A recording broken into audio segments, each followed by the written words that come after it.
Hace una semanita, José Miguel González López. Carlos González. No hago ningún guiño. ¿Eso sabes por qué? Por tanto repetir el nombre. Sí, ya ni sé de qué estoy hablando. Me acordé el nombre. Claro. Got it. Y después el resto. Hace una semanita, José Miguel González López preguntó si disponíamos de una guía de razas. Me di cuenta que no la teníamos, así que acá va. Soy Franco y hoy vamos a armar bichos raros.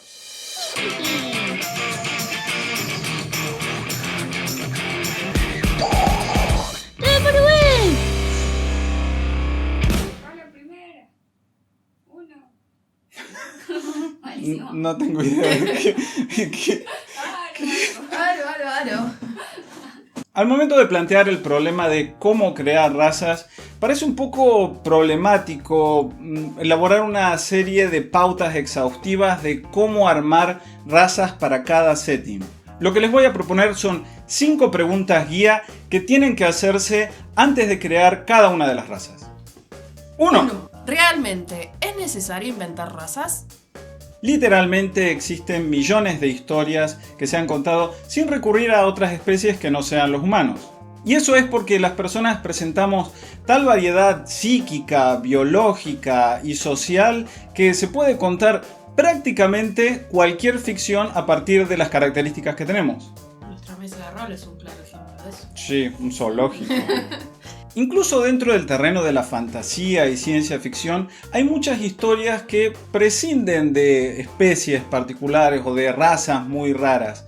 Juego de Tronos sería un ejemplo dentro de las series y Firefly en la ciencia ficción. Nacidos de la Bruma, por ejemplo, es una novela en la que apenas si hay razas distintas o especies extrañas. Entonces ese es nuestro primer punto. ¿Realmente las necesitamos? Y si es así, ¿para qué? El porqué de una especie o raza está muy relacionado con el punto del tema. En este sentido, les recomiendo ver el video que hicimos sobre el tema. Para que miren los videos del canal. O sea, Le den like y se suscriban. por acá. No le pidamos que se Suscríbanse. Suscríbanse. Suscríbete.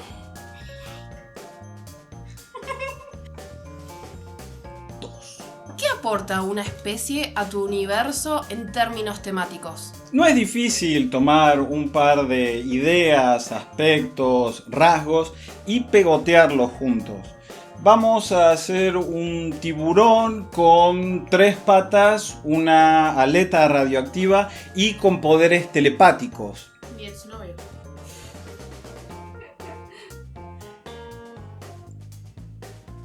Sí, los poderes telepáticos. Qué bueno, supongo que no tenía poderes telepáticos. Las 3.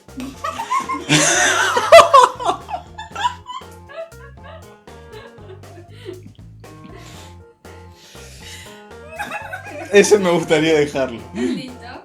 ¿Con eso tenemos una especie, algún tipo de raza nueva? Bueno, técnicamente sí, pero no parece muy interesante. ¿Y por qué no es muy interesante?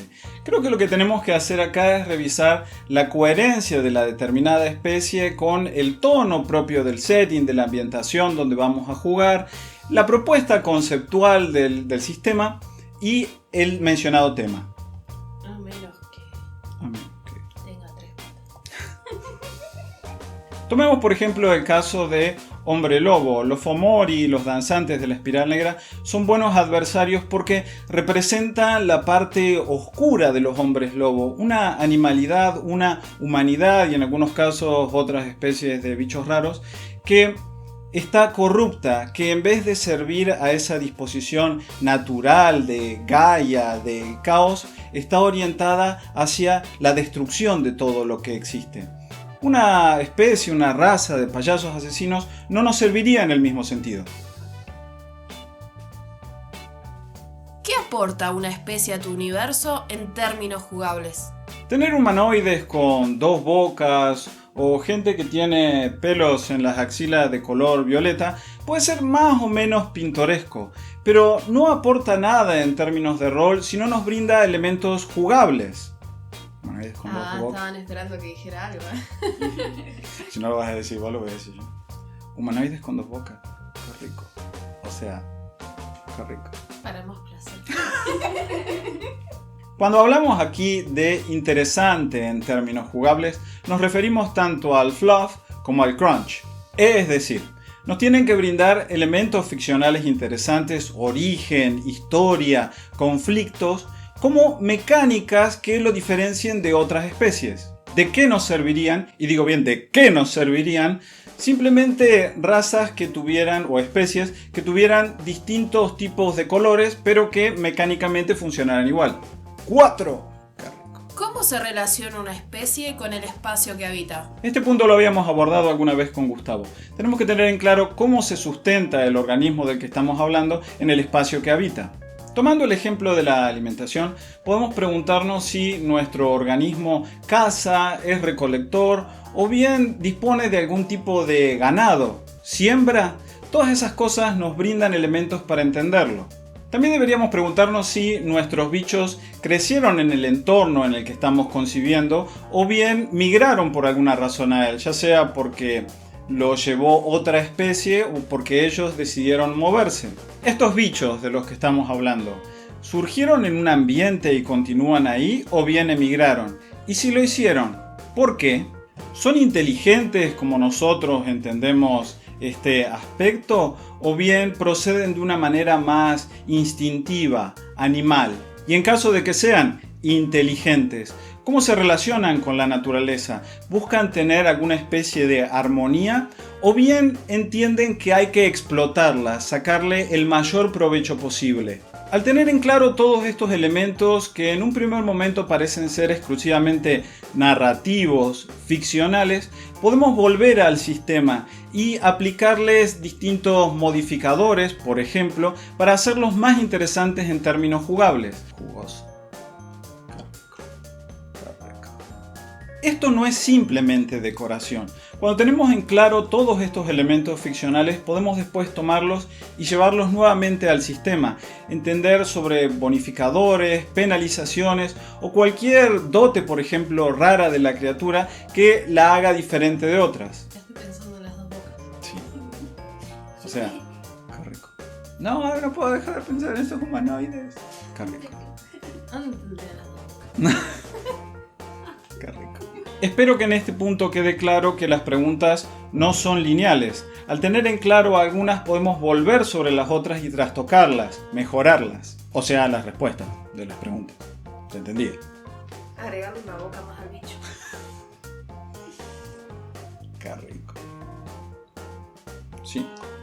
¿Cómo se relaciona esa especie con las demás? Los organismos no se encuentran aislados en el mundo, separados, sino que se conectan entre ellos y de manera más general chocan. Diferentes poblaciones se encuentran, tienen conflictos bélicos, se esclavizan y se someten entre ellas. Por supuesto también pueden reunirse y colaborar en algún sentido, si la historia nos dice algo en general en contra de alguien más. Así que, esta pregunta nos invita a valorar cuál es el lugar de nuestra especie en el mundo. ¿Otros seres los admiran, los valoran, los ven como amenaza? ¿Son ridiculizados por ellos por su aspecto? ¿Qué pasa con las religiones?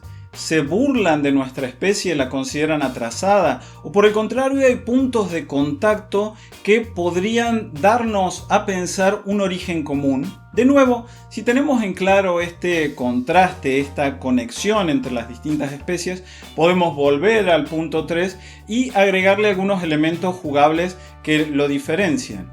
Esto, por supuesto, teniendo en cuenta que en general no hay valores absolutos de fuerza, de velocidad, de carisma, sino que son relativos a las diferencias entre las especies. En definitiva, por ejemplo, la fuerza o la destreza 10 no es un valor que esté simplemente dado, sino que representa en algún sentido la media entre las especies. Estoy moviendo los muebles. Qué rico. Así que acá tenemos entonces las 5 preguntas a responder al momento de crear una especie, una raza, un bicho. Les pido que me comenten abajo si consideran que me faltó alguna pregunta interesante, relevante en este sentido, y si tienen ganas, alguna especie, alguna raza loca que hayan creado y cómo les funcionó. Nos vemos. Qué rico este video. Qué rico. Este video video quedó riquísimo.